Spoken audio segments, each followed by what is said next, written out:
Elle n'aura plus jamais son mot à dire. Oh, pas du tout. Au contraire. Plus jamais. Mais si, c'est impossible. Comment? Le podcast. Du podcast. J'adore. Souvent, les vendeurs entendent « ce n'est pas acceptable ». Alors pourquoi ils disent ça? C'est parce qu'ils ont quelque part une objection. Comment fait-on face à une objection? Bonjour Guillermo. Bonjour Yann. Eh bien, c'est pas comment faire face à une objection, parce que là, on fait des chroniques de 10 minutes, on fait pas des chroniques de 3 heures. D'accord. Premièrement. Mais par contre, on peut s'intéresser à qu'est-ce que c'est une objection. Alors allons-y. Parce que les techniques de vente que j'aime tant, elles te disent c'est une étape, c'est une montagne à franchir et à gravir, et bien souvent le vendeur perd tous ses moyens. Ouais. Et puis si l'objection n'a pas été traitée en formation juste avant. C'est ça le problème, c'est que souvent il est un petit peu dans un carcan de ce qu'on lui a appris et quelque part il est un peu bloqué. Et c'est surtout qu'il va les comprendre souvent au premier degré. Ouais. Peut-être qu'il y a un message caché. T'as raison. Tu sais, enfin classiquement, je n'ai pas le temps à souvent tout avoir, sauf avec un problème d'agenda finalement. Après, je pense que l'objection est continue dans l'entretien de vente. Ouais, moi je suis d'accord avec toi. Par contre, elle n'est pas forcément formulée au moment où tu attends. Exactement. Alors, voilà, donc c'est la technique de vente, elle te dit, ben voilà, elle va les formuler à ce moment-là, parce que tu lui as pas laissé la parole avant. Enfin, il te le dit pas comme ça, mais c'est un peu ça ce qui se passe. Oui. D'accord. Considère que la riposte, donc l'objection, ça sert à pointer un élément de valeur. Tu te rappelles cette histoire de valeur perçue et de valeur réelle? On est là-dedans. C'est un élément de valeur qui pose un problème dans la perception que ton interlocuteur en a. Et qu'il ose se dire ou pas. D'accord. La réfutation peut être autre chose qu'un test ou un mécanisme de défense naturel destiné à évaluer ton talent de négociateur. D'accord. Alors, peut y avoir des jeux psychologiques qui rentrent en jeu. Bien sûr, je pense pas que c'est la principale... Bah non, parce que comme on dit, chasser le naturel, il revient au galop quelque part. Exactement. Donc voilà. Après, il y a un point de doute au regard de certaines objections qui, à mon sens, ne s'avèrent que d'être des Kobayashi Maru. Tu connais? Non, je sais pas ce que c'est que ça. Alors, le Kobayashi Maru, c'est une simulation d'entraînement pour les agents de sécurité de Starfleet dans Star Trek. D'accord, oui, donc là... C'est un truc de geek. Évidemment, le capitaine Kirk, selon les légendes urbaines, a reprogrammé l'ordinateur pendant la nuit. Donc c'est le seul à avoir réussi le test parce qu'il a reprogrammé. Mais tu sais, il a mis ses paramètres à lui. Et en fait, ce que cette série nous apporte, c'est que James Seeker avance toujours avec ce mantra. Si les règles du jeu ne te conviennent pas, change-les. Mais là, tu viens de donner une excuse à toutes les personnes qui regardent Netflix et compagnie, comme quoi t'en apprends dans les séries, en fait, quelque part. T'en apprends partout. Mais tu sais, ça sera un autre sujet éventuellement, mais je pense qu'il est aussi important de lire des livres chiants que du Voici. Parce que finalement, comment tu arrives à mettre... Ah bah de toute façon, oui, je suis d'accord avec toi. Il faut que tu aies la vue la plus large possible. Bah bien sûr, et tu mets quand même un peu plus l'ambiance parlant de choses un peu light quand même. C'est un peu plus fun. Voilà. Ouais. Donc une même objection a souvent plusieurs interprétations possibles. Oui, bien sûr. Et on peut pas y répondre avec la même réponse que celle que ton mentor t'a soufflée.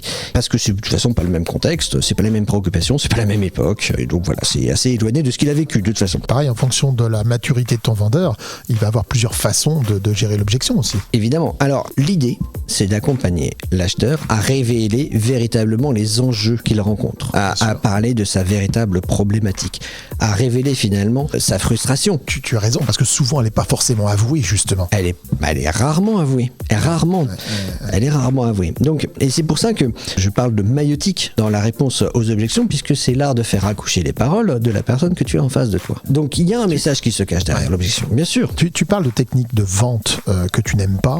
Il existe aussi des techniques d'achat. Et moi je suis comme toi, je les aime pas, parce que j'estime que ça déshumanise la relation. Et il y a une technique d'achat qui est enseignée en ce moment, ça s'appelle le silence. C'est-à-dire que quand ton vendeur va te dire quelque chose, on conseille à certains acheteurs de faire un silence complet pour pas répondre, pour pas dévoiler sa stratégie, pour pas dévoiler quoi que ce soit. C'est comme quand tu demandes à un vendeur de se taire. Alors c'est un conseil qui tombe à l'eau parce que à un moment donné ou à un autre, le vendeur n'arrive pas à se taire. L'acheteur, de temps en temps, quand il veut vraiment l'achat, il va trouver toutes les réponses pour se convaincre, s'auto-convaincre que c'est une bonne solution, parce que l'acheteur, il a souvent un avantage à t'acheter à toi plutôt qu'à un autre, parce que ça a été la personne qui t'a trouvé. Oui, c'est vrai. Donc il en a des choses à gagner. C'est factuel. D'accord ? Il y a des techniques manipulatoires pour vendre, il y a des techniques manipulatoires pour acheter. C'est pas très sain au final. C'est vraiment pas sain. Et en effet, je comprends que tu n'aimes pas cette façon de faire, mais c'est comme ces formateurs ou ces coachs qui disent alors vous lui dites ça, vous attendez qu'il réponde, attendez 30 secondes, il prend une respiration. Non, tu peux pas modéliser l'interaction comme ça, de cette manière. Mais en effet, c'est celui à qui parle le plus qui va prendre le plus de s'exposer le plus, tout simplement. Qui va s'exposer le plus. Donc du coup, si l'acheteur parle le plus, en effet, il y a des chances qu'il arrive à se convaincre. On aura l'occasion de parler des différents profils d'acheteurs justement parce qu'on en a repéré quelques-uns et on aura l'occasion de voir avec toi justement comment faire pour contrecarrer un petit peu ces approches. Ah bah alors là, et Dieu sait que il y a de quoi dire. T'as de quoi dire là-dessus. Il y a de quoi dire. Pour conclure, c'est très important de comprendre l'objection au-delà de ce qui est dit, au-delà du premier degré, au-delà de ce que tu entends au premier degré. Très important ce que tu viens de dire. C'est-à-dire il faut réussir à s'imaginer ce que l'autre pense. Je te donne un exemple très vite. Dis-moi. Je n'ai pas le temps.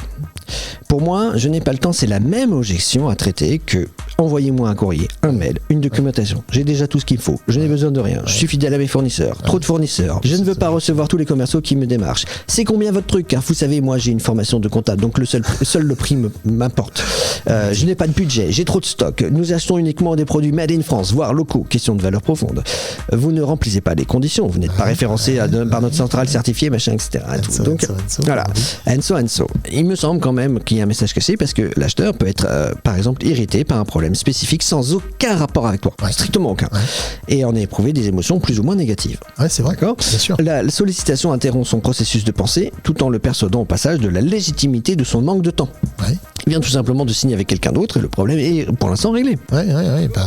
Il n'a qu'une hâte de se débarrasser de vous pour replonger la tête dans son guidon. Il n'a pas le temps, mais c'est surtout qu'il y a une véritable signification. Je n'ai pas le temps, c'est vous ne m'avez pas montré en quoi ce que vous me proposez devait être une priorité pour moi. C'est quelque part, c'est que l'argumentaire de vente a été mal travaillé. Pas forcément.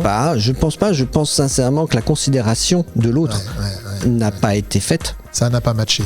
Ça peut matcher de surface, mais il y a deux choses, encore une fois. Il y a la démonstration de valeur. Normalement, c'est le marketing qui s'en charge. Démonstration de valeur, évidemment, il y a une question de démonstration de valeur sur l'agrément de la personne et il y a une montée de la température dans l'interaction. Si tu fais pas les deux choses, ça risque de pas matcher, en effet. Il a écrit un joli bouquin, et pas qu'un seul d'ailleurs, en particulier celui-ci s'appelle C'est où qu'on signe. Ah, c'est la consigne. Voilà, c'est la consigne. On peut l'acheter directement chez toi. Oui, directement. Vous m'envoyez un message sur LinkedIn, c'est mieux que de...